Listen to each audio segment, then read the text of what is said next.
هتكلم في المحاضرة بتاعت النهاردة على البريكيال بليكسس. هنعرف أول حاجة البريكيال بليكسس ده عبارة عن إيه. هنعرف البرانشات اللي بتطلع من البريكيال بليكسس وتروح تغذي الأبر ليمب، سواء المصل بتاعت الأبر ليمب، الكوتينيوس بتاعت الأبر ليمب أو السكين بتاع الأبر ليمب.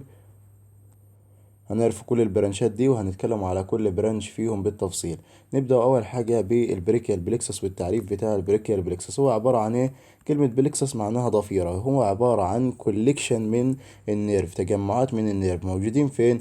في جزء منهم موجود في المنطقة بتاعة النك، وجزء موجود في المنطقة بتاعة الأكزيلا. طب احنا نفهم الحوار من أول. ايه اللي حصل والبريكيال بليكسس ده أصلا اتكون ازاي؟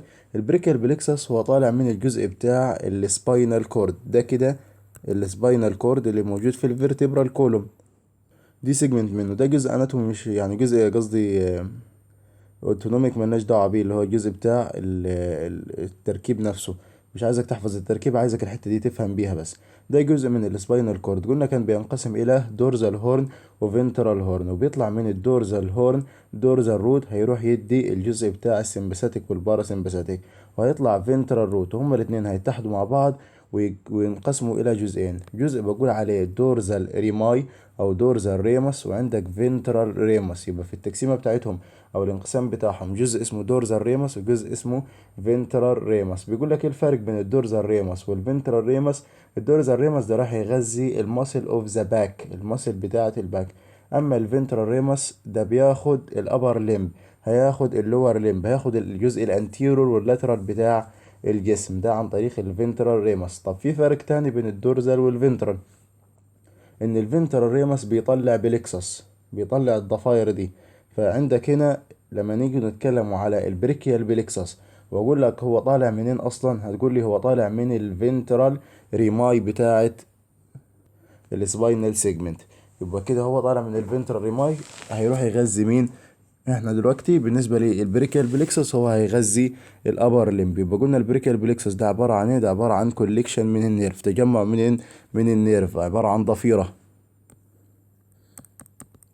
مكانها فين؟ في جزء منها موجود في النك، وفي جزء منها موجود في المنطقة بتاعة الأكزيلا، جزء في النك وجزء في الأكزيلا. وعرفنا البداية بتاعتك منين؟ طالع من الفنترال ريمس بتاعة السباينال سيجمنت. لو جينا احنا شفنا ايه التركيب بتاع البريكيال بليكسس، احنا مش هنبص على صور دلوقتي ولا اي حاجة، انت هتجيب ورقة معايا وترسم وتتعلم ازاي ترسم البريكيال بليكسس، انت بايدك هترسمه. عشان تفهم الفكرة دي لازم تجيب ورقة وترسمها. ايه البريكال بليكسس بدايته ازاي؟ زي ما قلت لك هو بدايته من السباينال سيجمنت او السباينال كورد، كان متقسم زي ما قلنا الى سيجمنت سي واحد سي اتنين سي تلاتة. انا هاخد مين فيهم؟ بداية السيجمنت بتاعتي هتكون من عند السي خمسة، يبقى عند السباينال سيجمنت سي خمسة، عند السباينال سيجمنت سي ستة، سي خمسة سي ستة سي سبعة سي تمانية تي واحد. يبقى دول كده الأجزاء بتوعي أو اللي هيطلع منهم السباينال سيجمنت، اللي هيطلع منهم البريكيال بليكسس أو هيتكون منهم البريكيال بليكسس. هنعرف ان هو لما يطلع من السي اربعة والسي خمسة سي ستة سي سبعة تي واحد هيبدأ ينقسم الى اجزاء. في اجزاء بقول عليها روت، الجذر بتاعه او البداية بتاعة البريكال بليكسس. بعد كده الروت هتكون لك حاجة اسمها ترانك، الترانك هيكون لك او يعمل لك ديفيجن، الديفيجن هتعمل لك كوردز، والكوردز هتعمل لك برانشات. تعال ناخدهم مرحلة مرحلة ونشوفوا ازاي البريكال بليكسس اتكون فيه او اتكونت منه الاجزاء دي. قلنا البداية بتاعتنا كانت عبارة عن ايه؟ كانت عبارة عن الفنترال ريماي اللي طالع من السي خمسة والسي ستة السي سبعة سي تمانية تي واحد. هيبدأ ازاي او هيتكون ازاي؟ هيبدأ زي ما قلنا بحاجة اسمها روت. يبقى في روت طالع معاك من السي خمسة، في روت طالع معاك من السي ستة، في روت طالع معاك من السي سبعة، وفي روت طالع معاك من السي تمانية، وفي روت طالع معاك من التي واحد. إيه اللي هيحصل بعد الروت؟ بعد الروت قلنا في حاجة اللي هي الترنك، بعد الروت هيتكون الترنك. يبقى عندي بعد الروت هيتكون معاك الترنك. ايه الترنك او هتتكون ازاي؟ ركز في اللي هعمله. انت عندك السي خمسة مع السي ستة، هنفترضوا ان دي اسرة من خمس افراد، عندهم سي خمسة وسي ستة، دول الاخوات الكبار، سي خمسة وستة دول الاخوات الكبار، سي تمانية وتي واحد دول الاخوات الصغيرين. وسي 7 ده الاخ الوسطاني، والوسطاني طبعا هيتظلم. فايه اللي هيحصل؟ هيجي السي 5 مع السي 6 هيروحوا مع بعض، الكبار هيروحوا يلعبوا مع بعض والصغيرين هيروحوا يلعبوا مع بعض، فهيتحد مين؟ هيتحد السي 5 والسي 6 والسي 8 مع التي 1. يبقى اول حاجة هيتحد السي 5 مع السي 6 ويكونوا لك ترنك. يبقى اتحد السي 5 مع السي 6 ويكونوا لك الترنك. الترنك بتاعهم هسميه ايه؟ هسميه ابر ترنك. يبقى ده كده اسمه ابر ترنك. ناتج من ايه؟ ناتج من اتحاد سي 5 وسي 6. تيجي على السي 8 وتي 1 اللي هما اخواتك الصغيرين، الاخوات الصغيرين هيروحوا يلعبوا مع بعض، فهيحصل ايه؟ هيتحدوا هما الاتنين مع بعض ويكونوا لك اللور ترنك. يبقى انت كده عندك كام ترنك؟ عندك ابر ترنك، عندك لور ترنك. والوسطاني ده مظلوم فهيلعب لوحده، فهيحصل ايه؟ هيكون لك ترنك لوحده، بقول عليه الميدل ترنك. يبقى كده احنا عرفنا معانا كام ترنك؟ معانا 3 ترنك. يبقى اول حاجة كان معايا روت، والروت دي طالعة من السي 5 سي 6 سي 7 سي 8 تي 1، وبعد كده اتحدوا. طب اتحدوا ازاي؟ سي 5 افتكر الاخوات الكبار والاخوات الصغيرين والوسطاني، سي 5 وسي 6 هيتحدوا مع بعض ويكونوا لك الابر ترنك، سي 7 ده لوحده هيكون لك الميدل ترنك، سي 8 وتي 1 هيكونوا لك اللور ترنك. طب انا دلوقتي في انهي منطقة في الجسم؟ انا دلوقتي في المنطقة بتاعت النك. اعرف ان الروت والترنك، المرحلة بتاعة الروت او الديفيجن بتاع الروت وبتاع الترنك، الاتنين دول بيبقوا موجودين في المنطقة بتاعة النك. انا لسه ما وصلتش للجزء بتاع الاكزيلا. دول موجودين فوق الكلافيكل على طول، عشان كده قلنا عليهم سوبرا كلافيكولار. يبقى الجزء بتاع الروت وبتاع الترنك موجودين سوبرا كلافيكولار، موجودين في المنطقة بتاعة النك. طب بعد الترنك هلاقي ايه؟ بعد ما كونت الابر والميدل واللور ترنك، هيبدأ عندي الترنك ينقسم إلى ديفيجنز، ومع بداية الديفيجنز هنلاقوا إن أنا بدأت أدخل في المنطقة بتاعة النك. يبقى يبدأ الترنك معايا ينقسم ويكون لك ديفيجن. كل ترنك فيهم هيدي anterior division و posterior division. يبقى كل ترنك الأبر هيدي anterior و posterior، والميدل هيدي anterior و posterior، واللور هيدي anterior و posterior. بس لاحظ هو هيديهم ازاي. يعني الأبر هيجي يكون لك الانتيرور ديفيجن بتاعه بالشكل ده، ده كده الانتيرور ديفيجن، وادي مين؟ ادي البوستيرور ديفيجن بتاع الابر. يبقى كده لو اتكلمنا على الجزء بتاع الابر ترنك هينقسم الى انتيرور ديفيجن وبوستيرور ديفيجن. طب بالنسبة للور ترنك نفس الفكرة، هينقسم الى، خلينا في الميدل، هينقسم الى انتيرور ديفيجن وبوستيرور ديفيجن. ادي كده لاحظ كده، ده البوستيرور ديفيجن بتاع مين؟ ده البوستيرور ديفيجن بتاع الميدل ترانك، ده البوستيرور ديفيجن بتاع الميدل ترانك. هيجي من تحت هنا في اللور ترانك برضو يكون لك بوستيرور وانتيرور، يتحد البوستيرور مع البوستيرور بتاع الميدل والبوستيرور بتاع الابر. يبقى شايف الشكل اللي جابلك اللي حصل فيه؟ اللي حصل في الشكل اللي جابلك، انا عندي بوستيرور بتاع الميدل مع البوستيرور بتاع الابر مع البوستيرور بتاع اللور هيتحدوا مع بعض، هيفضل معاك هنا الانتيرور بتاع اللور. ايه اللي هيحصل تاني؟ يبقى كده احنا عرفنا اول حاجه الديفيجن، كل واحد هينقسم الى انتيرور وبوستيرور. الابر ترانك انتيرور وبوستيرور، الميدل ترانك انتيرور وبوستيرور، اللور ترانك انتيرور وبوستيرور. لاحظ ان التلاتة بوستيرور هيتحدوا مع بعض. انت هتلاقي ايه بعد المرحله بتاعه الديفيجن؟ هبدا بعد كده في مرحله الكوردز، هكون 3 كوردز. اول كورس معايا احنا كوناه خلاص، ان البوستيرور بتاع الابر مع البوستيرور بتاع الميدل مع البوستيرور بتاع اللور هيكونوا لك كورد. الكورد ده بسميه بوستيرور كورد. يبقى سهلة كده وبسيطة خالص، ان البوستيرور من هنا وكل واحد هيساهم بالفرع البوستيرور بتاعه. يعني سي 5 وسي 6 يساهموا البوستيرور، سي 7 هيساهم بالبوستيرور، سي 8 وتي 1 هيساهم بالبوستيرور، عشان يكون هما التلاتة البوستيرور كورد. ده كده بالنسبة للبوستيرور كورد. عندك ايه تاني؟ عندك الانتيرور، عشان احنا لسه ما رسمناهوش، اللي هو الانتيرور بتاع الميدل. الانتيرور بتاع الميدل المفروض بيبقى موجود فين؟ بيبقى موجود هنا، طالع من هنا مثلا، ادي الانتيرور.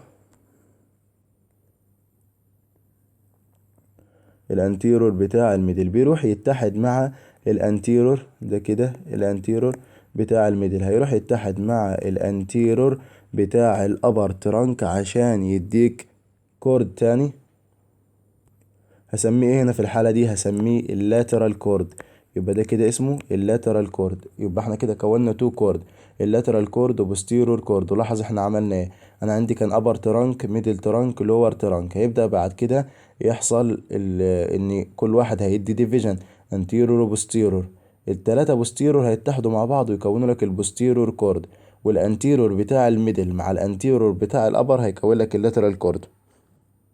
تنزل تحت هتلاقي الجزء بتاع اللور لوحده كده كون لك مين، كون لك الكورد الاخير معاك اللي هو الميديال كورد. يبقى الجزء الاخير كده لوحده بالانتيرور بارت بتاعه هيكون لك الميديال كورد. ايه اللي هيحصل بعد ما كوننا اللاترال كورد والبوستيرو كورد والميديال كورد؟ هيبدا اللاترال كورد والبوستيرو كورد والميديال كورد ويدولك بعد كده برانشات. البرانشات كلها هتروح تغذي الابر ليم. يبقى انت اللي معاك دلوقتي في الستيجز بتاعه البريكيال بليكسس. قلنا البدايه بتاعتها كانت عباره عن الروت. طب الروت طالعه منين؟ طالعه من الفنترال ريماي بتاعه سي 5 سي 6 سي 7 سي 8 تي 1. بعد الروت بلاقي الترنك. اتكونت ازاي الترنك؟ عندك 3 ترنك، الابر ترانك، الميدل ترانك، اللور ترانك. قلنا في اخوات كبار سي 5 وسي 6 دول كبار هيروحوا مع بعض ويكونوا لك الابر ترانك. سي 7 ده الوسطاني مظلوم فلوحده هيكون لك الميدل ترانك. سي 8 وتي 1 دول اخواتك الصغيرين هيمشوا مع بعض ويكونوا لك اللور ترانك. بعد الترانك بتلاقي ايه؟ بتلاقي ديفيجن.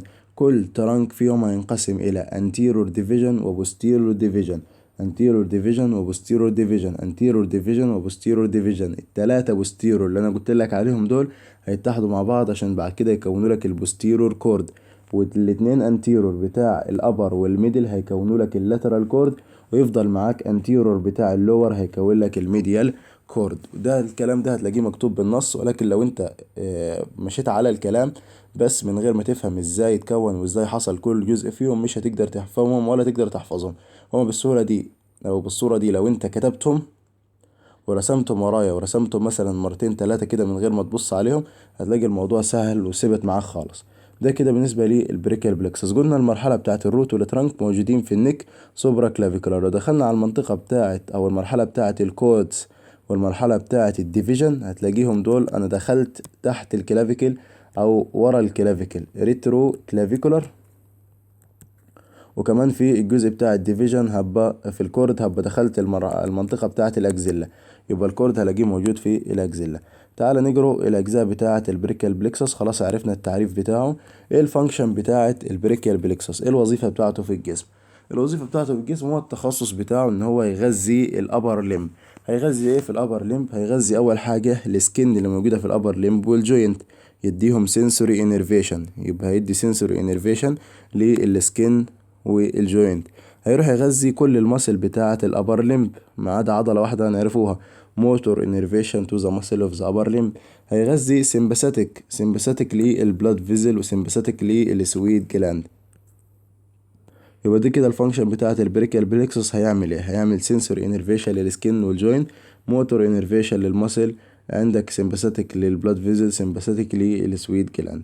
البريكيال بليكسس قال لك هو مسؤول عن كل الابر ليمب، الماسكولار انرفيشن والكوتينيوس انرفيشن، ما عدا حتتين بس ما بياخدوش عن طريق البريكيال بليكسس ودول مهمين فركز فيهم لان دول موضع اسئله. ايه اللي ما بياخدش من البريكيال بليكسس؟ هو اول حاجه عضله اسمها الترابيزيوس ماسل. ترابيزيوس ماسل بتاخد منين الترابيزيوس؟ الترابيزيوس دي بتاخد مباشرة من الكرينيال نيرف، بتاخد من الكرينيال نيرف رقم 11. الكرينيال نيرف رقم 11 يبقى بتاخد فرع مباشر من الكرينيال نيرف رقم 11 بنسموه سباينال اكسسوري نيرف. سباينال اكسسوري نيرف دي من العضلات بتاعة الباك اسمها ترابيزيوس ماسل اللي احنا في الجيم او بيسموها الترابيس، هي دي الترابيزيوس ماسل. الترابيزيوس ماسل دي اسمها ايه او بتعمل ايه؟ دي بيحصل لها انرفيشن بالاكسسوري نيرف مباشرة اللي هو الكرينيال نيرف رقم 11. يبقى دي ما بتاخدش عن طريق البريكيال بليكسس. ايه تاني ما بياخدش عن طريق البريكيال بليكسس؟ جزء كوتينيوس او جزء من السكين نير ذا اكزيلا، بياخد الانرفيشن بتاعه من الانتركوستو بريكيال نيرف. انتركوستو بريكيال نيرف. يبقى انت كده عندك جزئين ما بياخدوش في الابر ليمب، ما ياخدوش من البريكيال بلكسس. الترابيزيوس ماسل بتاخد من السباينال اكسسوري نيرف، وجزء السكن اللي موجود جنب الاكزيلا بياخد من الانتركوستو بريكيال نيرف. ده الشكل بتاع السباينال سيجمنت اللي انا شرحته لك، وكان يهمنا فيه هو الانتيرور ريماي، لان الانتيرور ريماي كان هو اللي هيكون لك البريكيال بليكسس. عرفنا بعد كده ايه الاجزاء بتاعه البريكيال بليكسس. عندك روت، وبعد الروت بلاقي الترانكس، بعد الترانكس بلاقي الديفيجن، بعد الديفيجن بلاقي الكورد، وبعد كده الكورد يبدأ يكون لك البرانشات. وادي الرسمة اللي انا رسمتها لك. الرسمة اللي انا رسمتها لك هنراجعها تاني دلوقتي وهنعرف احنا مشينا فيها ازاي. قلنا في الانتيرور ريماي او من الانتيرور ريماي بتاعة السباينال سيجمنت بتاعة C5 C6 C7 C8 T1 هبدأ اكون البريكيال بليكسس. كانوا دول عبارة عن ايه؟ كانوا دول عبارة عن روت. C5 عبارة عن روت، C6 عبارة عن روت، 7 و8 وهكذا. هيبدأ ازاي او هيتكون ازاي؟ الروت طلعوا من الانتيرور ريماي وبعد كده بدأوا يتحدوا مع بعض. C5 هتتحد مع C6 ويكونوا لك الابر ترانك، وبعد كده C8 هتتحد مع T1 ويكونوا لك اللور ترانك. C7 لوحديها هيكون لك الميدل ترانك. يبقى دول الاجزاء بتاعتهم. عرفنا الروت، عرفنا الروت اتكون ازاي، وبعد كده عرفنا الترانك اتكون ازاي، وقلنا ان الترانك والروت الاتنين دول موجودين في منطقة النك سوبرا كلافيكولار. بالنسبة بعد كده للديفيجن، قلت لك كل واحد هيبدأ ينقسم ويدي anterior division و posterior division. فالأبر هيدي anterior division، أو خلينا في الأول في البوستيرو division. ده posterior division، وده البوستيرو division بتاع الميدل، وده البوستيرو division بتاع اللور. التلاتة دول كده مع بعض هيتحدوا ويكونوا لك البوستيرور كورد.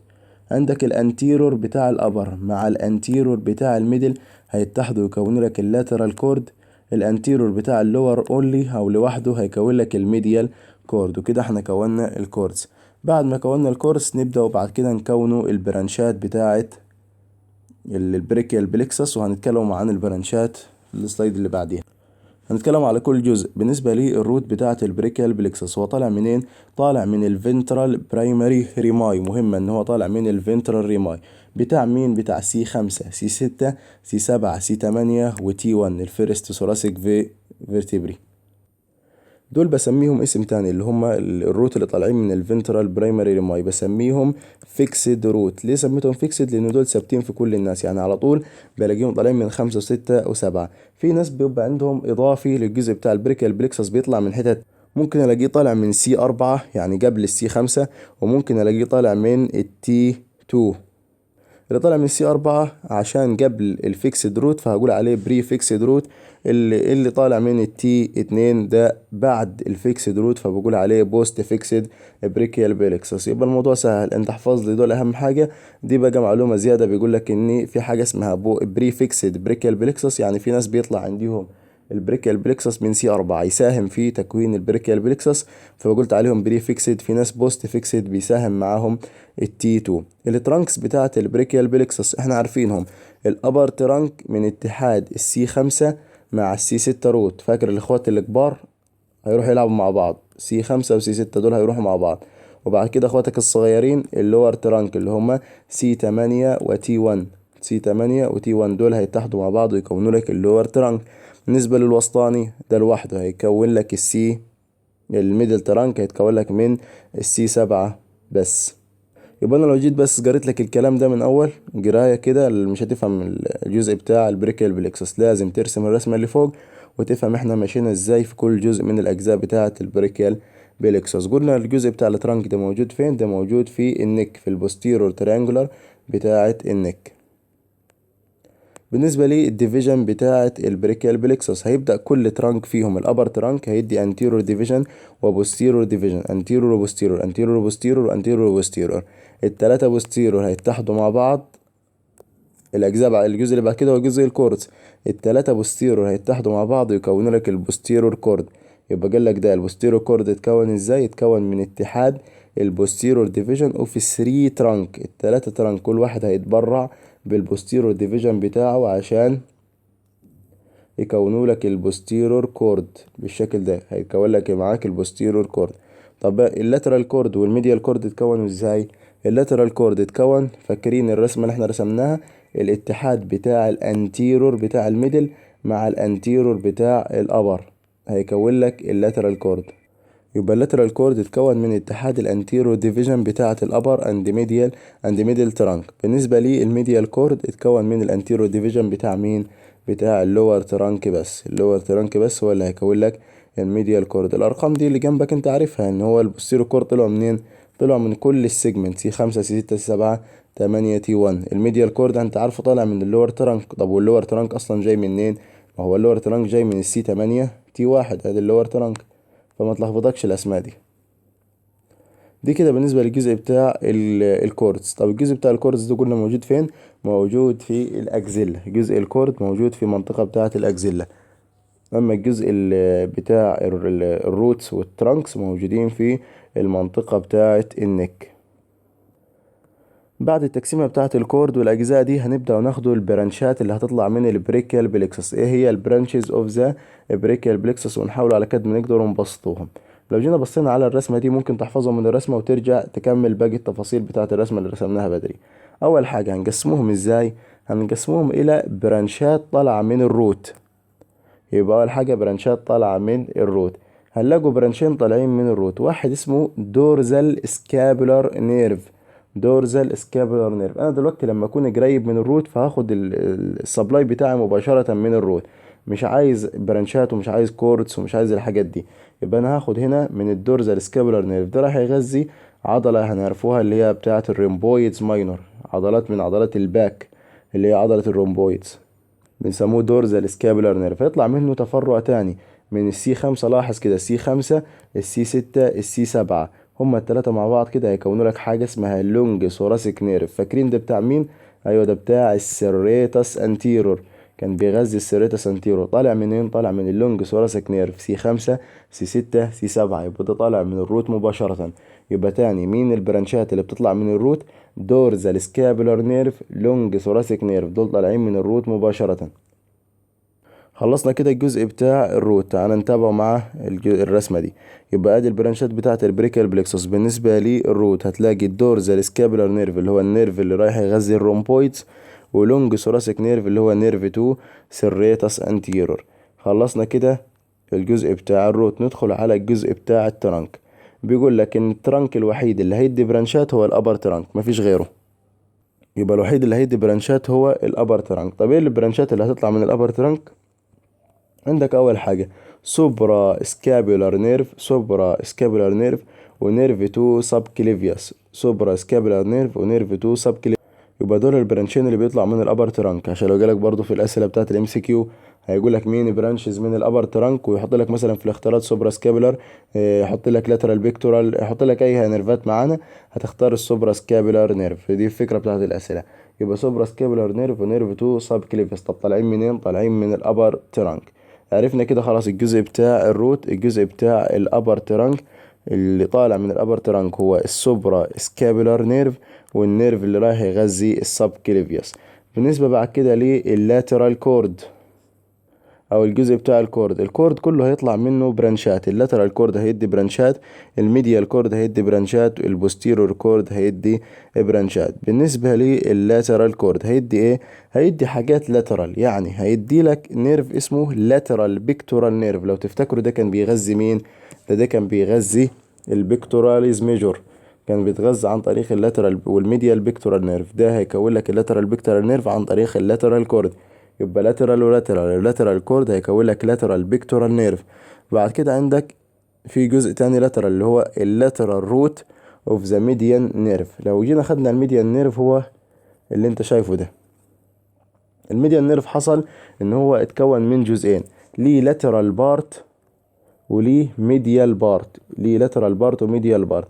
اللاترال بارت بتاعه هو طالع من، او اللاترال روت بتاعه طالع من اللاترال كورد. يبقى لاترال ولاترال. لاترال روت بتاع الميديان نيرف او الميديال كورد. يبقى لاترال كورد هيطلع ثلاث حاجات، اولهم لاترال بيكتورال نيرف، لاترال روت اوف ذا ميديان نيرف، والماسكولوكوتينيوس. الماسكولوكوتينيوس ده احنا عارفين اللي هو النيرف سبلاي بتاع مين؟ بتاع البايسبس والبريكيالز والكولاكوبريكيالز، وكان بيمشي برضه لاترال. فكده اللاترال كورد كون لك ثلاث حاجات لاترال، لاترال بيكتورال، لاترال روت بتاع الميديان نيرف، والماسكولوكوتينيوس برضه اللي هو بيمشي لاترال. طب بالنسبه لي الميديال كورد عكسه بقى، هيكون لك حاجات ميديال، فهيديك نيرف اسمه الميديال بيكتورال نيرف. ده اللي فاكرينه كان بيغذي مين؟ كان بيغذي البيكتوراليز ماينور، والبيكتوراليز ميجور برضه بيغذيها معاه. يبقى الميديال بيكتورال. عندك بعد كده الميديال كوتينيوس، وكلمة كوتينيوس يعني الجزء اللي رايح يعمل سensation ويغذي السكين. الميديال كوتينيوس بتاع الارم، الميديال كوتينيوس بتاع الفور ارم، الميديال روت بتاع الميديان نيرف. فاكر هنا خدنا اللاترال روت بتاع الميديان نيرف، يبقى اللاترال كورد كون لك اللاترال روت، الميديال كورد كون لك الميديال روت، والاتنين هيتحدوا مع بعض كده عشان يكونوا لك النيرف اللي هو الميديان نيرف. وعندك برضو نيرف موجود ميديالي اللي هو الالنر نيرف. يبقى كده عرفنا الميديال كورد، ميديال بيكتورال، ميديال كوتينيوس بتاع الارم، ميديال كوتينيوس بتاع الفور ارم، ميديال روت اوف ذا ميديال نيرف، والالنر اللي هو اصلا موجود ميديال. بالنسبه نشوفوها كده في الرسمه، فين الجزء بتاع الميديال كورد؟ ادي الميديال كورد، هيدي لك ميديال بيكتورال نيرف، ده الميديال كورد، هيديك ميديال بيكتورال نيرف، هيديك الميديال كوتينيوس نيرف اوف ذا ارم، ميديال كوتينيوس نيرف اوف ذا فور ارم، هيديك نيرف اسمه النر نيرف، وهيديك الجزء بتاع الميديال بارت اوف ذا ميديال اللي هيتحد مع الجزء اللي جاي من فوق، جاي من اللاترال كورد اللي هو اللاترال بارت اوف ذا ميديال نيرف، عشان هما الاتنين مع بعض يكونوا لك الميديان نيرف. اللاترال جاي من اللاترال والميديال جاي من الميديال. بالنسبه بقى كده، ده كده مين؟ الميديال كورد واللاترال كورد. فاضل لك البوستيرور كورد. ايه البرانشات اللي طالعه من البوستيرور كورد؟ هتلاقي اول حاجه في حاجه اسمها سب سكابولار نيرف، في ابر سب سكابولار ولور سب سكابولار. يبقى عندك اول حاجه تو سب سكابولار، ابر سب سكابولار نيرف، لور سب سكابولار نيرف. عندك نيرف اسمه سوراكو دورزال، وده سوراكو دورزال كان رايح يغذي اللاتيسماس دورساي، في عضله في الباك اسمها اللاتيسماس دورساي بتتغذى عن طريق السوراكو دورزال نيرف. يبقى عندك upper subscapular lower subscapular thoraco dorsal nerve. ايه تاني هيطلع منهم؟ هيطلع منهم الراديال نيرف. فاكرين الراديال نيرف بيبقى ماشي بوستيرور في الارم والفور ارم، او يجي يمشي بوستيرور في الارم وبعد كده ينقسم فيه عند الجزء بتاع الفور ارم. يبقى ده هو الراديال نيرف، جزء برضه هيمشي بوستيرور او نيرف هيمشي بوستيرور.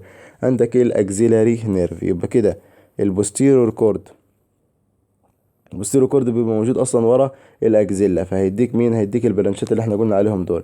هيديك الابر سابسكابولار، اللور سابسكابولار، يبقى احفظهم اتنين اتنين، ابر سابسكابولار ولور سابسكابولار. وبعد كده هيدي السوراكو دورزال اللي هو النيرف اللي رايح يغذي اللاتيسماس دورساي، هيدي اكزيلاري، هيدي راديال. طب فاكرين الاكزيلاري كان بيغذي مين؟ كان بيغذي الدلتويد. كده احنا خلصنا الجزء بتاع البرانشات اوف ذا بريكيال بليكسس. يبقى كان عندي روت طلع منها برانشين، دورزال سكابولار ولونجو ثوراسيك نيرف. كان عندك ابر ترانك طلع منه برضو برانشين، سوبرا سكابولار ونيرف 2 سب كليفيوس. عندك بعد كده اللاترال كورد طلع منه حاجات لاترال، لاترال روت بتاع الميديال نيرف، لاترال بيكتورال، ماسكولوكتينيوس نيرف. الميديال كورد طلع منه حاجات ميديال روت بتاع الميديال نيرف، ميديال بيكتورال نيرف، ميديال كوتينيوس نيرف بتاع الارم، ميديال كوتينيوس نيرف بتاع الفور ارم، والالنر نيرف اللي برضه بيمشي ميديال. البوستيرور كورد طلع منه الحاجات اللي موجوده ورا الاكزيلا، زي مثلا الاكزيلاري نيرف، زي مثلا الراديال نيرف، الابر سابسكابولار واللور سابسكابولار، والعضله بتاعت اللاتيسموس دورساي اللي هيتغذى بالسوراكو دورزال نيرف. كده احنا عرفنا ايه البرانشات بتاعت البريكيال بليكسس، وعرفنا الجزء خلاص بتاع البريكيال بليكسس كامل. هنبدأ دلوقتي نعمل ايه؟ هناخد كل نيرف منهم ونتكلم على الكورس والريليشن وهيدي مين من المصل، النيرفات المهمة بس. وهنتكلم برضو عن حاجة مهمة في كل نيرف لازم تبقى عارفها، اللي هي حتة الليجن. يعني لو النيرف ده اتصاب ايه اللي هيحصل في الجسم، ايه اللي هيحصل للمصل، مين العضلات اللي هتتأثر، مين الأجزاء اللي هتتأثر، طب شكل المريض قدامك هيبقى عامل ازاي. ده جزء مهم خالص في الجزء بتاع الأسئلة، خصوصا في الام سي كيو. هيجيب لك مثلا الحالة اللي حصلت، ويقول لك مثلا مين النيرف اللي اتصاب او العكس. هنبدأ بأول حاجة بالأكزيلاري نيرف. ده أول نيرف معانا هنتكلم عليه من النيرفات بتاعة أو من التفرعات بتاعة البريكيال بليكسس. كان طالع منين لو تفتكروا؟ هنعرفه كله، الكورس بتاعه والريليشن بتاعته. أول حاجة هو الرايز فروم ذا posterior cord of the brachial plexus. عشان تبقى فاهم الجزء ده لازم تبقى مذاكر الجزء بتاع المصل اللي فات، يعني عديت عليه، يعني كده هتفتكر برضو منه الحاجات دي. ولازم برضو تبقى البريكيال بليكسس فهمته وفهمت التفرعات بتاعته. قلنا الجزء بتاع الاكزيلاري كان طالع منين؟ كان طالع من البوستيرو كورد. ادي هو الاكزيلاري طالع من البوستيرو كورد بتاع البريكيال بليكسس. يبقى يطلع من البوستيرو كورد. بعد كده هيمشي ازاي؟ بيقولك ان هو بيلف حوالين السيرجيكال نيك اوف ذا هيومرس، بيلف حوالين السيرجيكال نيك اوف ذا هيومرس. ودي قلناها في الجزء بتاع لو اتكلمنا عن الهيومرس ان السيرجيكال نيك بتاعتها اللي احنا شفناها دي كان بيلف حواليها الاكزيلاري نيرف، عشان كده سميناه سيركمفلكس لانه بيلف في شكل دائري كده او شكل نصف دائري حوالين السيرجيكال نيك. حته مهمه حته السيرجيكال نيك. يبقى مين النيرف؟ ممكن يجي سؤال ام سي كيو يقول لك مين النيرف اللي بلاقيه موجود ريليتد تو سيرجيكال نيك؟ هتقول له الاكزيلاري نيرف. يبقى مين معاه برضه؟ هتلاقي ارتري معاه اللي هو البوستيرو سيركمفلكس هيومرال فيزل موجودين معاه. الديفيجن بتاعته هيبدأ بعد كده ينقسم ازاي؟ الاكزيلاري هينقسم الى انتيرو ديفيجن وبوستيرو ديفيجن. لو تفتكروا هو الاكزيلاري كان اصلا بيغذي مين؟ الاكزيلاري كان بيغذي العضله بتاعه الدلتويد بالاجزاء بتاعتها الثلاثه، الانتيرور والميدل والبوستيرور، وكان بيغذي عضله تانية اللي هي التيريز ماينور. يبقى دول عضلتين كان بيتغذى بيهم او كان بيغذيهم الاكزيلاري. الانتيرور ديفيجن هيروح على الدلتويد ماسل الجزء الانتيرور بتاعها ويديله النيرف سبلاي. البوستيرور ديفيجن هيعمل ايه؟ البوستيرور ديفيجن هيروح يدي التيريز ماينور، هيدي التيرز ماينور، هيدي الجزء البوستيرور من الدلتويد، وهيدي الابر لاترال كوتينيوس نيرف اوف ذا ارم. ابر لاترال كوتينيوس نيرف اوف ذا ارم من اسمه ده كوتينيوس، او الجزء هيغذي الجزء بتاع السكن اللي موجود في الابر لاترال بارت اوف ذا ارم. ابر لاترال بارت اوف ذا ارم. يبقى دي البرانشات تاني من الترانك، فروم ذا ترانك بتاع الاكزيلاري نيرف يروح يغذي الشولدر جوينت. هو اي جوينت هيعدي على النيرف هيغذيه. من الانتيرور ديفيجن قلنا هينقسم الى انتيرور وبوستيرور. الانتيرور ديفيجن بتاعه كان يدي الدلتويد ماسكولار برانش، وكان يدي كمان منطقة السكن اللي موجودة تحت الدلتويد، سكين اوفر لور بارت اوف ذا دلتويد. بعد كده من البوستيرور ديفيجن بتاعك قلت لك العضلة التانية اللي هيغذيها هي التيريز ماينور وباقي الدلتويد البوستيرور بارت اوف ذا دلتويد. وهيطلع ابر لاترال كوتينيوس نيرف. الابر لاترال كوتينيوس نيرف المفروض هيغذي مين؟ هيغذي منطقة السكن اللي موجودة تحت الدلتويد او المنطقة بتاعت بداية الارم. ابر لاترال كوتينيوس بتاعة الارم، الابر بارت اوف ذا لاترال سايد اوف ذا ارم، الابر بارت اوف ذا لاترال سايد اوف ذا ارم. يبقى ده الكورس بتاعه. هو بدايته منين؟ بدايته من الدورزال البوستيرو كورد قصدي بتاع البريكيال بلكسس، وبعد كده هيجي يلف هنا حوالين السيرجيكال نيك وينقسم الى انتيرور وبوستيرور بارت. الجزء الانتيرور هيروح يغذي مين العضلة دي اللي هي العضلة بتاعة الدلتويد، والجزء البوستيرور هيلف عشان يغذي التيرز ماينور دي اللي هي التيرز ماينور من البوستيرور. هيدي من الجزء برضو بتاع البوستيرور بتاعه upper lateral cutaneous nerve عشان يغذي الجزء بتاع السكن اللي موجود في الابر لاترال بارت اوف ذا ارم. وده برضو يعتبر رسم للاكزيلاري نيرف، كان بدايته من البوستيرو كورد، عطى الشولدر جوينت، عطى بعد كده بوستيرو برانش وانتيرو برانش. الانتيرو هيغذي جزء من الدلتويد وهيغذي السكن اللي موجودة تحت الدلتويد، وبعد كده البوستيرور برانش هيغذي التيرز ماينور وهيديك ابر لاترال كوتينيوس اللي هيغذي الابر لاترال بتاع الارم. طب ده جزء كده، جزء بالنسبة للجزء الكورس وجزء البرانشات. بالنسبة للابلايد اناتومي بتاع الاكزيلاري نيرف، الاكزيلاري نيرف مهم. هو بيبقى موجود فين؟ زي ما قلنا بيبقى موجود ورا لافف حوالين السيرجيكال نيك، فدي حتة مهمة في حتة الابلايد اناتومي اللي هيتكون فيه او اللي هيحصل فيه. لو حصل ليجن او اصابة او انجري للاكزيلاري نيرف ايه اللي هيحصل؟ او ممكن الانجري دي تحصل ازاي؟ سبب الانجري اي حاجة تعمل لك فراكشر للسيرجيكال نيك. لو حصل كسر للسيرجيكال نيك، لو السيرجيكال نيك اتكسر، طب ما هو حوالين الاكزيلاري نيرف هيحصل اصابة للاكزيلاري نيرف. برضو لو حصل داون وورد ديسلوكيشن، يعني لو حصل خلع في الهيد اوف ذا هيومرس. الهيد اوف ذا هيومرس احنا عارفين ان الشولدر جوينت ده كان قلت لك ساعتها ان هو اكتر جوينت معرض للخلع، ولو حصل له كمان خلع بيبقى موجود الأغلب يعني بينزل يحصل له ديسلوكيشن لأسفل، ديسلوكيشن داون وورد. يبقى ممكن لو حصل داون وورد ديسلوكيشن للهيد اوف ذا هيومرس يحصل انجري للأكزيلاري نيرف. برضه لو حصل كومبريجن، لو في حاجة ضغطت عليه، ضغطت على السيرجيكال نيك، ما السيرجيكال نيك موجودة عليها الأكزيلاري نيرف، لو ضغط عليه برضه يحصل له انجري. طب ايه التأثير بتاع الانجري؟ ده جزء مهم. التأثير بتاع الانجري اول حاجه مين العضلات اللي كان بيغذيها؟ كان بيغذي الدلتويد وكان بيغذي التيرز ماينور، فبالتالي العضلات دي مش هتقدر تعمل اكشن بتاعها فيحصل لها باراليسيس. الاكشن بتاع الدلتويد كان فيه حاجه مميزه ان هو الميدل بارت اوف ذا دلتويد لو تفتكروا كانت بتعمل حاجه اسمها ابدكشن من 15 ل 90. ابدكشن من 15 ل 90. هفقد الابدكشن من 15 ل 90 ودي حاجه مشهوره، بروح اقول ايه للعيان؟ اقول للعين اعمل ابدكشن من 15 ل 90. هو انت يعني هتوريه الزاويه انت بنفسك، هتشوف الابدكشن بنفسك، هتلاقيه ان هو فاقد الابدكشن بتاع من 15 ل 90، مش قادر يعمله. هيعمل لك اللي هو لغايه 15 وبعد كده مش هيقدر يكمل. يبقى لوز اوف ابدكشن اوف ذا ارم فروم 15 ل 90. ده بسبب ايه؟ بسبب ان الدلتويد حصل لها باراليسيس. برضه هي حاجة تانية، احنا قلنا الدلتويد كانت بتكون لك الراوندد كونتور بتاع الشولدر، هي اللي بتدي الشكل الراوندد بتاعه. لو حصل ان هي حصل لها باراليسيس ده هيؤدي الى الفلات شولدر. يبقى لو جالك في الاختيار قال لك ايه سبب الفلات شولدر، هتقول له اصابة للاكزيلاري نيرف. ايه سبب ان الشخص ده مش قادر يعمل ابدكشن للارم من 15 ل 90؟ يبقى ده برضه اصابة في الاكزيلاري نيرف. وبيدي برضو الجزء بتاعك زي ما قلنا اللور بارت اوف ذا دلتويد. فلو جيت سنسوري لوز فقدت الجزء السنسيشن اللي موجود في السكن في منطقة اللور بارت اوف ذا دلتويد. يبقى ده كده بالنسبة للانجري، وده كده بالنسبة لأول واحد معنا هو الاكزيلاري نيرف.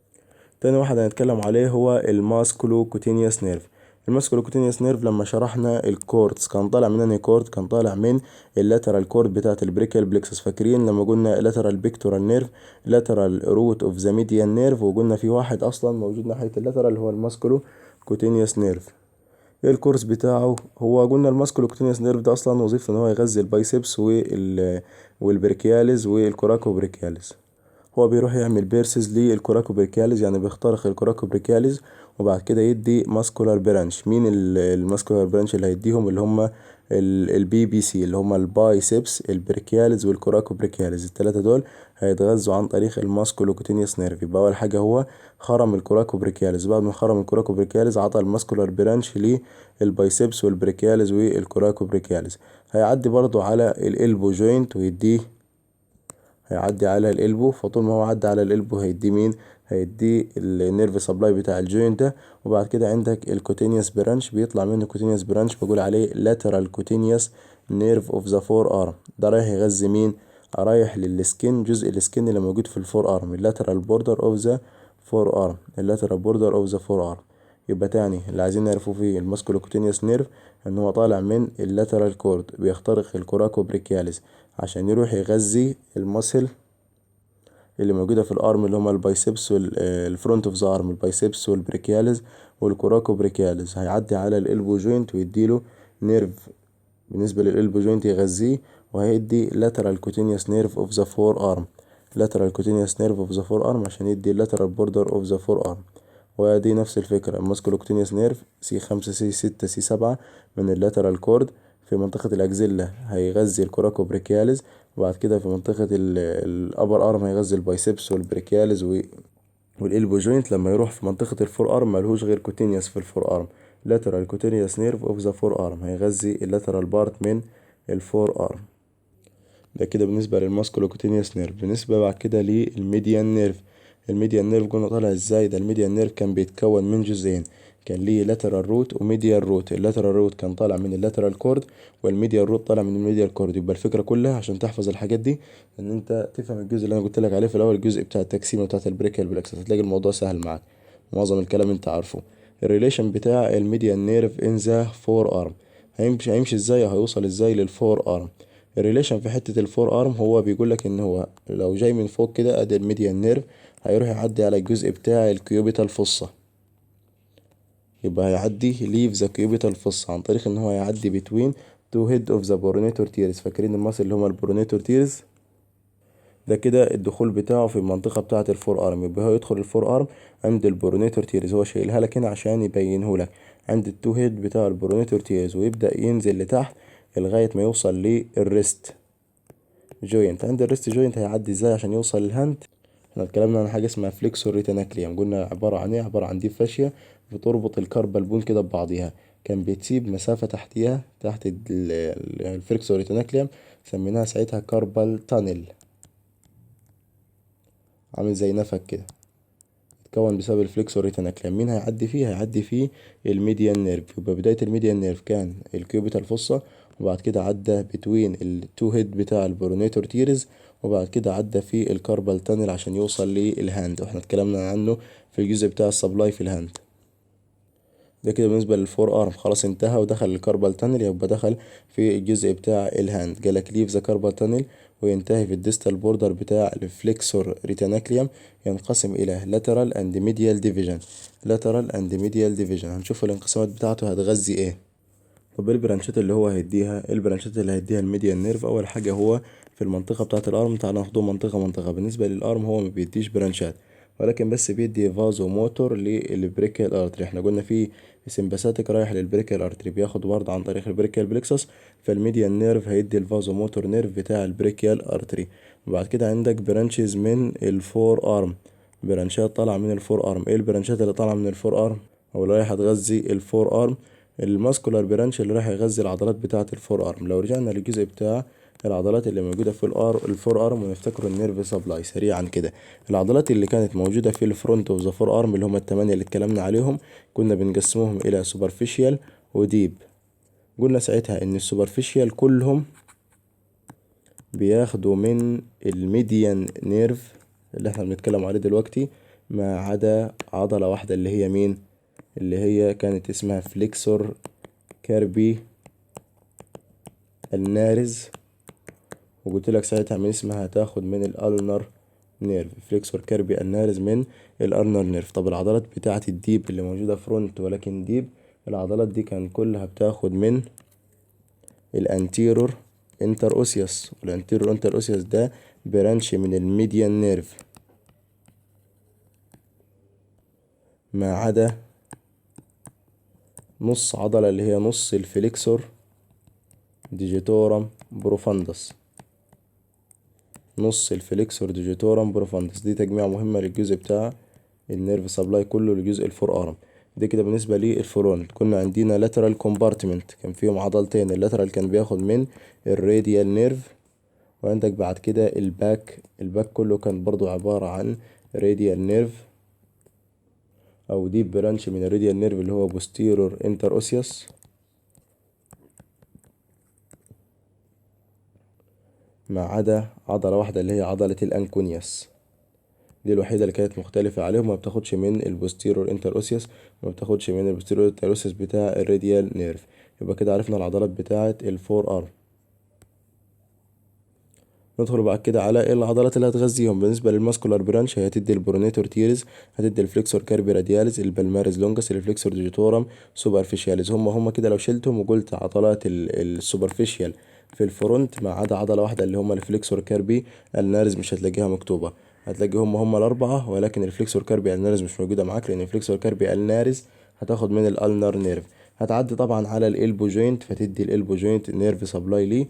هتعدي على الراديو النر جوينت وبالذات السوبيرو راديو النر هتدي السوبيرو راديو النر جوينت. برضه لما ينزل تحت هيدي الانفيرو راديو النر جوينت. بعد كده هينقسم ويدي الانتيرور انتر اوسيوس. قلت لك الانتيرور انتر اوسيوس كان بيغذي مين؟ كان بيغذي الديب ماسل، الديب ماسل في الفرونت اوف ذا فور ارم ما عدا عضله واحده. فهيغذي عندك الفليكسور بوليشاس لونجس، اللاترال هاف اوف ذا فليكسور ديجيتورم بروفاندس. ان احنا قلنا نص الفليكسور ديجيتورم بروفاندس طالع من الميديان نيرف، النص التاني مش من الميديان نيرف. يبقى عندك فليكسور بوليشاس لونجس، lateral half of the flexor digitorum profundus، وعندك برونيتور كوادريتاس. ولما ينزل تحت هيدي articulation او للجوينت بتاع الريست، هيدي برضو للانفيرور راديو النر جوينت، وبعد كده يدخل في المنطقة بتاعة الهاند. نفتكره سريعا الجزء بتاع الهاند. ايه النيرف سبلاي اللي في الهاند؟ النيرف سبلاي بتاع الهاند كله كان او الاجزاء اللي كانت بتاخد من الميديان نيرف اللي هم السينر ماسل بتوع الصمب، اللي هم الفليكسر بوليشس بريفيوس، الابدكتور بوليشس بريفيوس، الادكتور، وواحد واتنين لومبريكل. الواحد واتنين لومبريكل، اول اتنين لومبريكل او اللاترال 1 اند 2 لومبريكل. والباقي كان بياخد من الالنر نيرف. هم دول كانوا عبارة عن 5 عضلات، والخمستاشر الباقيين كان بياخدوا عن طريق الالنر نيرف. الهايبو ثينر ماسل بتوع الديجيتي مينيمي، وعندك التمانية انتر اوسياي، 4 بوستيرور 4 انتيرور، و3 و4 لومبريكل، والادكتور بوليشس ده بياخد عن طريق الالنر نيرف، والباقيين بياخد عن طريق الميديان نيرف. فقالك هنا هيدي بالمر كوتينيوس برانش. البالمر كوتينيوس برانش كان بيدي ايه؟ شرحناها في المحاضرة اللي فاتت، اللي هي التقسيمة بتاعة الكوتينيوس اللي موجودة في الهاند. فين الميديان نيرف؟ ادي الميديان نيرف اللي احنا بنتكلم عليه. كان بياخد مين؟ كان بياخد ال3.5 فينجر، ال3.5 فينجر. يبقى هياخد السكين بتاع اللاترال تولتين اوف ذا بالم، اللاترال تولتين اوف ذا بالم اللي هما 3.5 فينجر، وبياخد كمان الديستال فالانجيس بتاعتهم على الناحية الدورزال. يبقى كده عرفنا الكوتينيوس بتاعه في الهاند، عرفنا الجزء بتاع البرانشات بتاعته في الهاند واللي هيغذي ايه من الماسل، والبرانشات بتاعته في الفور ارم. يبقى ده كده بالنسبه للميديان نيرف. الارم مفيش غير حته الفازوموتور في البريكيال ارتري.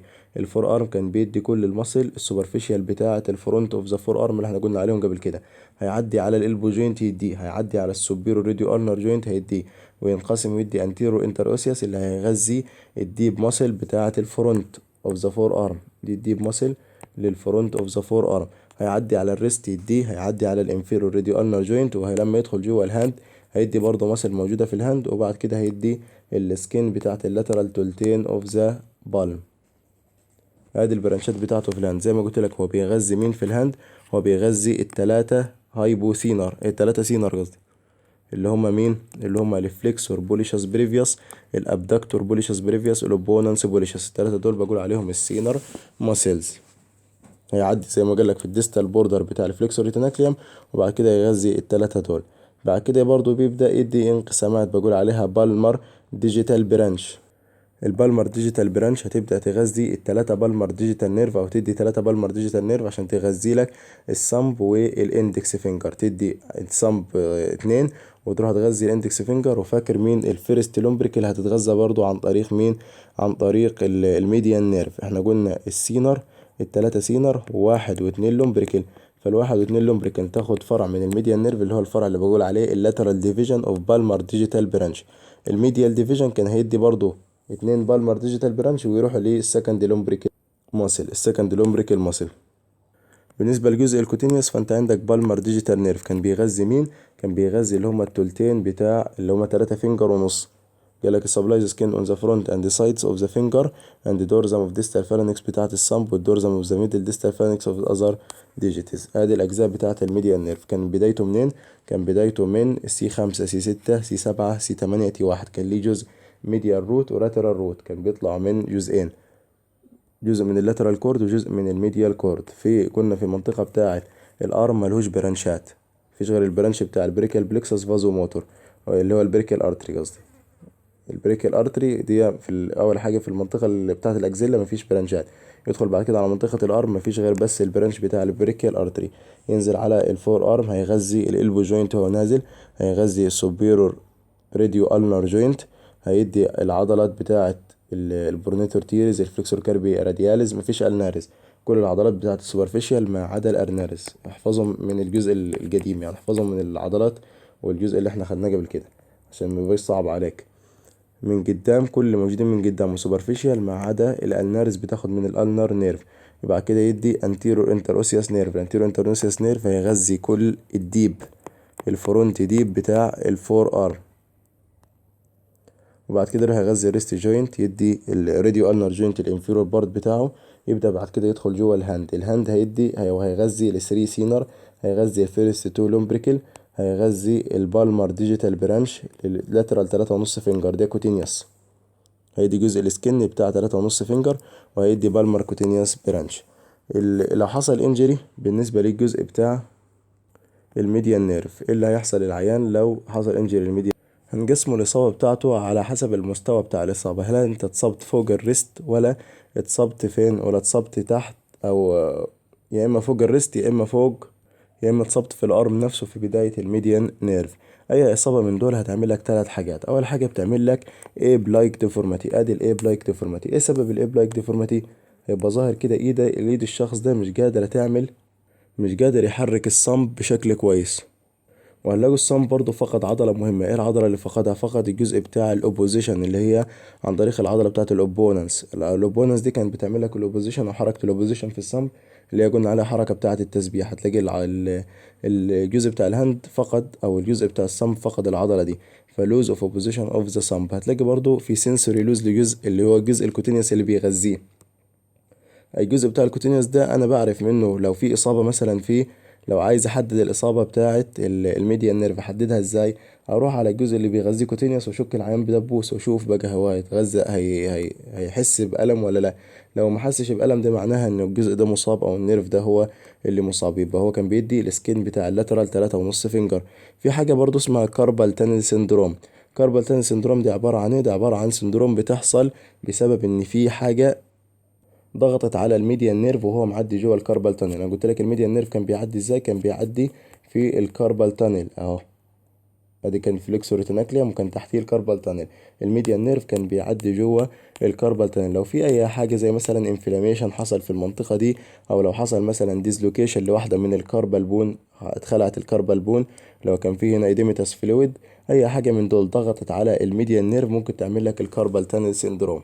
ايه اللي تلاقيه في الكاربال تانل سندروم؟ هتلاقي ايه؟ بلايك ديفورماتي، نفس الفكره. هتلاقي لوز اوف اوبوزيشن، هتلاقي فقدان للجزء السنسوري بتاع اللاترال 3.5 فينجر. بالنسبة بعد كده للألنر نيرف. الألنر نيرف كان طالع منين؟ كان طالع من الميديال كورد بتاع البريكال بليكسس. كان بيدي الفرع بتاع الألنر نيرف. هيروح فين بعد كده؟ هيروح يخترق الانتر ماسكولار سيبتم اللي موجودين في الارم، وبعد كده يظهر معاك بوستيرور. يعني هو بيبقى موجود انتيرور بعد كده في المنطقة بتاعة الاكزيلا، يتكون هناك، وبعد كده يروح يخترق الانتر ماسكولار سيبتم. بعد ما يعدي في الانتر ماسكولار سيبتم هتلاقيه بدل ما بقي انتيرور اتحول الى بوستيرور. ده كده ادي الالنر نيرف اللي احنا بنتكلم عليه. كان بدايته منين؟ كان بدايته من زي ما قلنا من الجزء بتاع الميديال كورد اسف بتاع البريكيال بلكسس. هيكمل بعد كده يروح فين؟ قلنا بيخترق الانتر ماسكولار سيبتم ويروح يلف على البوستيرور كومبارتمنت اوف ذا ارم، ويروح ينزل لتحت لغاية ما يوصل للباك اوف ذا ميديال ايبيكوندايل. ده هو الميديال ايبيكوندايل. يبقى هو كان موجود انتيرور بعد كده لف بوستيرور، لو بعد ما عدى السيبتم اللي هو الانتر ماسكولار سيبتم عشان يروح ورا الميديال ايبيكوندايل. عشان كده لو جيت اتخبطت في الجزء بتاع الميديا ليبي كوندايل بتحس بتنميله. التنميله دي بتاعت مين؟ بتاعت الالنر نيرف. وبيجي سؤال MCQ يقول لك مين النيرف اللي ريليتد تو ميديال ايبي كوندايل؟ هتقول له الالنر نيرف ريليتد تو ميديال ايبي كوندايل. طب لو جه قال لك مين النيرف اللي ريليتد تو سيرجيكال نيك؟ هتقول له الاكزيلاري نيرف. خلي بالك من الحاجات دي. يبقى الالنر نيرف بيكون ريليتد تو ذا ميديال ايبي كوندايل، هيلف وينزل ورا الباك بتاع الميديال ايبي كوندايل مع السوبيرو ارنر كولاترال ارتري. وبعد كده يعمل ايه؟ هو موجود ورا الميديال ايبيكوندايل يبدأ بعد كده يتفرع. هيدي مين؟ هيدي الفليكسور كاربي النارس. قلنا في الحتة دي الفليكسور كاربي النارس اصلا بتاخد من الالنر نيرف. هيدي الفليكسور ديجيتورم بروفاندس اللي هو نص البروفاندس. يبقى عندنا كان نص البروفاندس ده الميديال، كمان الميديال بارت بتاع نص البروفاندس هيدي الالنر نيرف والفليكسور كاربي النارس. بعد كده يدخل في المنطقة بتاعة الفور ارم، واتكلمنا على الجزء بتاع الفور ارم مين اللي كان بياخد من الالنر نيرف. قلنا عليهم اللي هم النارز والجزء بتاع نص الديجيتورم بروفاندس. بعد كده لما يدخل يبدأ ينقسم إلى سوبيرور أند ديب ديفيجن. السوبيرور والديب ديفيجن دول في الهاند يعني هو عدى الفور ارم، بعد الفور ارم هيمسك في السوبيرور أند ينقسم إلى سوبرفيشال أند ديب ديفيجن. السوبرفيشال ديفيجن هتدي إيه والديب ديفيجن هتدي إيه؟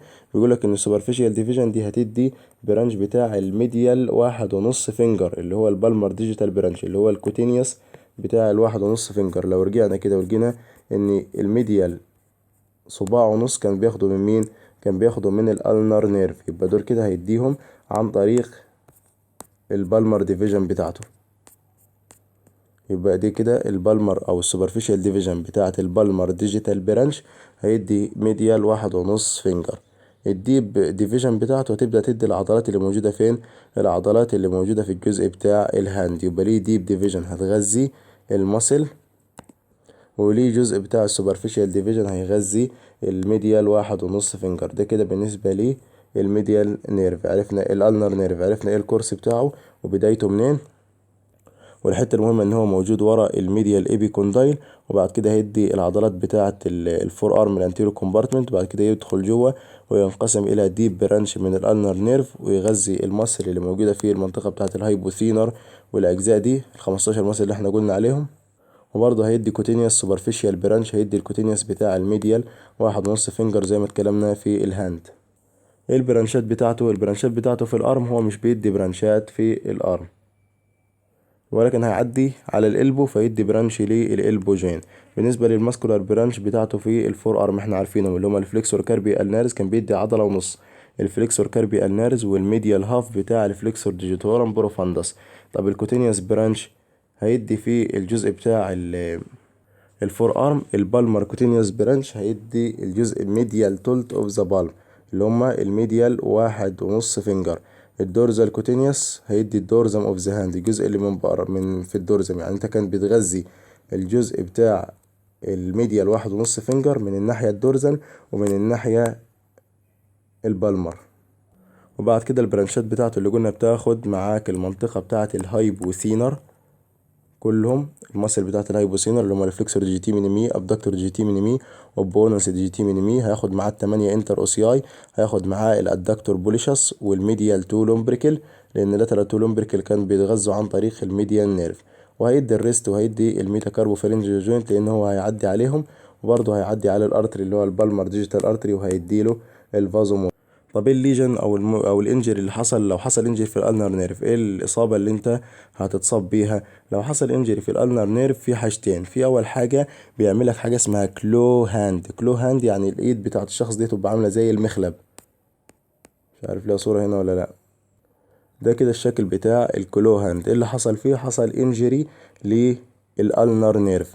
طب ليه حصل الشكل ده؟ الشكل اللي انت شايفه ده عكس الرايتنج بوزيشن اللي احنا اتكلمنا عليه المره اللي فاتت. لو فاكرين الرايتنج بوزيشن قلنا ان احنا بنعمل فليكشن للميتا كاربو فالنجيال جوينت واكستنشن للانتر فالنجيال جوينت. هنا هيحصل العكس، هنا هيحصل اكستنشن للميتا كاربو فالنجيال جوينت وفليكشن للانتر فالنجيال جوينت. هيديك الشكل ده اللي هو شكل الكلو هاند او عامل ده زي المخلب.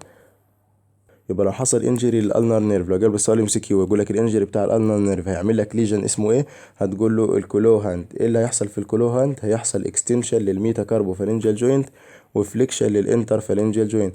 برضه هيحصل سنسوري لوس، لان احنا عارفين ان الالنر نيرف كان بيغذي الميديال 1.5 فينجر. هلاقي الجزء ده لو شكيت فيه العيان مش هيحس بحاجه. لو الانجري فوق الالبو، انجري اباف ذا البو، هيحصل مين؟ هيحصل باراليسيس للفليكسور كاربي النارز، الجزء بتاع المصل الموجود فوق نص البروفاندس. هيحصل هنا بارشيال كلو هاند. اللي فوق كانت كلو هاند كومبليت، بيكون شديد الكلو هاند لان الالنر نيرف اتصاب عند الريست. اما الجزء بتاع الإصابة نفسها لو كانت على مستوى الإلبو، لو الإصابة هنا على مستوى الإلبو، مين اللي هتتأثر معاك؟ ادي الالنا نيرف. الاصابه هنا على مستوى الالبو هيأثر لك على الفليكسور كاربي الناز والفليكسور ديجيتورم بروفاندس. فهتلاقي هنا الجزء بتاع الفليكشن اللي بيحصل على مستوى الميتا كاربوفالنجال جوينت بيحصل، او بيحصل يعني ما بيحصلش جزء، بيحصل باراليسيس. اما لو حصل على مستوى الريست، ايه اللي بيحصل؟ انت بتفقد بشكل كامل الفليكشن، لان لان هنا مش هتشارك معاك الفليكسور ديجيتورم بروفاندس. يبقى لو الاصابه على مستوى القلب تعمل لك بارشال كلو هاند، لان عندك نص البروفاندس اصلا ما كانش بياخد عن طريق الجزء بتاع الالنر نير. ففي الحاله دي هتحصل عندك بارشالي كلو هاند. برضه هتلاقي ايه؟ هتلاقي سنسوري لوس للميديال تولت او ميديال 1.5 فينجر على الدورزال سيرفيس وعلى البالمر سيرفيس. اخر حاجه بعد كده معانا في الجزء بتاع النيرفات ده هو الراديال نيرف، وده اكبر برانش في البريكيال بلكسس، لارجست برانش اوف ذا بريكيال بلكسس. بالنسبه للكورس بتاع الراديال نيرف هيبدا ازاي؟ اول حاجه هو بيبدا من البوستيرو كورد بتاع البريكيال بلكسس، وبعد كده يدخل فين؟ هيدخل في الارم. لما شرحت لك الجزء بتاع الهيومرس قلت لك ان في الهيومرس من ورا سبايرال جروف. سبايرال جروف ده هيمشي في مين؟ هيمشي في الراديال نيرف. يبقى احنا كده خدنا ثلاث حاجات ممكن تسال عليهم في الام سي كيو. بالنسبه للنيرف اللي ريليشن تو سيرجيكال نيك هو الاكزيلاري نيرف. النيرف اللي بيعدي ورا الميديال ايبيكوندايل هو الالنر نيرف. النيرف اللي بيمشي في السبايرال جروف هو الراديال نيرف. بلاقي من جنبه، بلاقي البريكياي ارتري ماشي جنبه، بروفاندا بريكياي ارتري.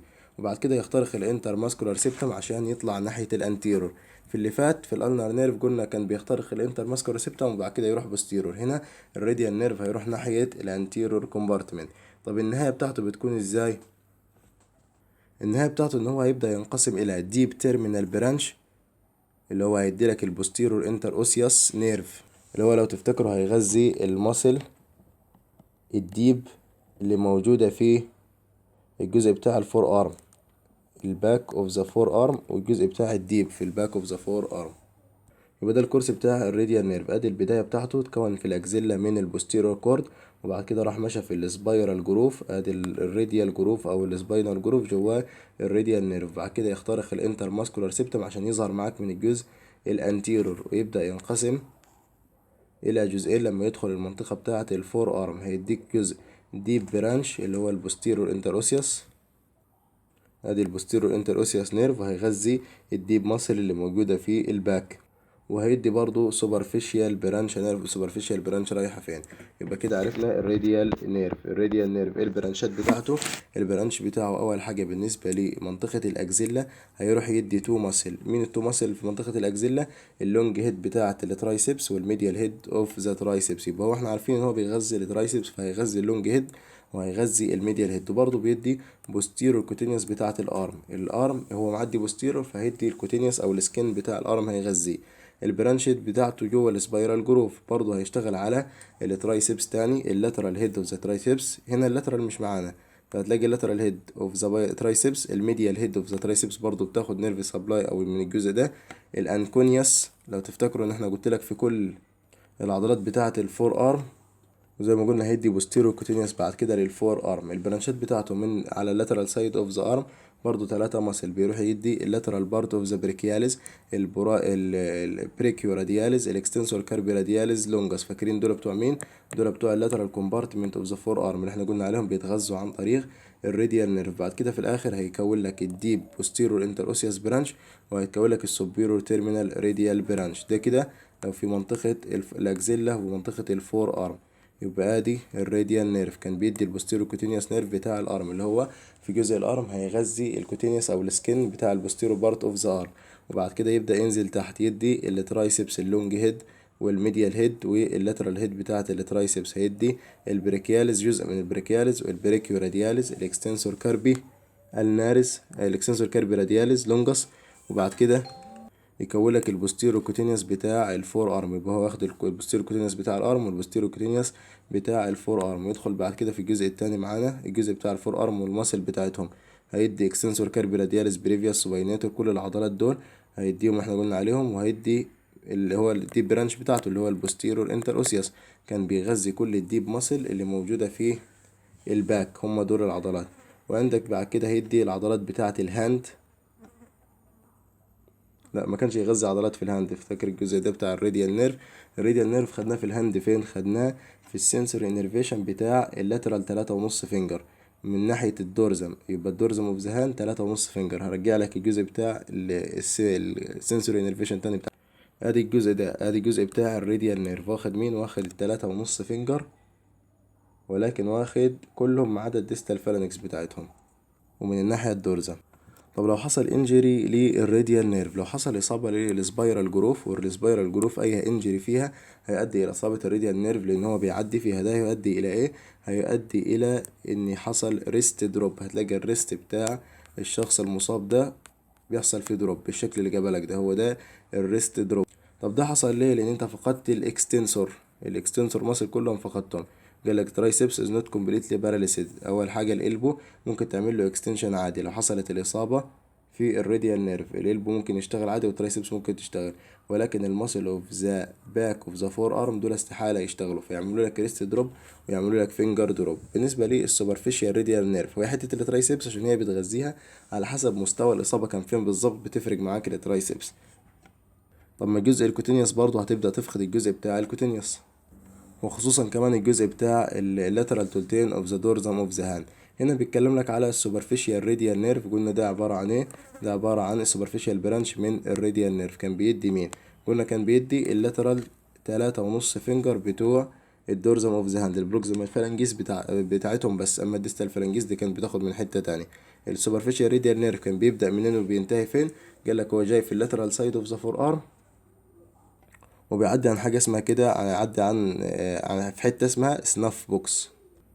طب ايه التفرعات اللي طالعة من البوستيرو انتر اوسيوس بتاعته؟ زي ما قلنا البوستيرو انتر اوسيوس كان بياخد كل البرانش اللي موجودين او كل المصل اللي موجودين في الباك اوف ذا فور ارم، بياخد الاكستنسور كاربي رادياليس بريفيوس والسوباينيتور،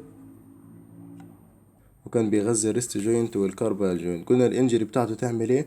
الانجري بتاعته اول حاجة تعمل سنسوري لوس، تخليك تفقد السنسيشن في الجزء بتاع اللاترال 3.5 فينجر من ناحية الدورزم. لو جيت شكيت العيان بدبوس فيهم هتلاقيه مش هيحس بحاجة. برضو الجزء بتاع المصل قلنا هيؤدي الى ايه؟ الاصابة بتاعة الجزء اللي هو جزء الاكستنسور، فقد الاكستنسور بتاعة الفينجر وفقد الاكستنسور بتاعة الريست، ده هيؤدي الى الريست دروب، الريست دروب.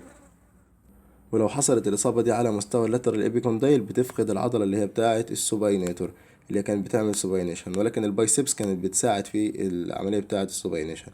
كده احنا خلصنا النيرفات اللي عايزين نتكلم عليها. كانت آخر حاجة معانا هي الراديال نيرف. هيكلمك بعد كده على الكوتينيوس نيرف اللي هو جزء السكن في كل منطقة، وده يعتبر جزء مجمع شوية، الكوتينيوس نيرف.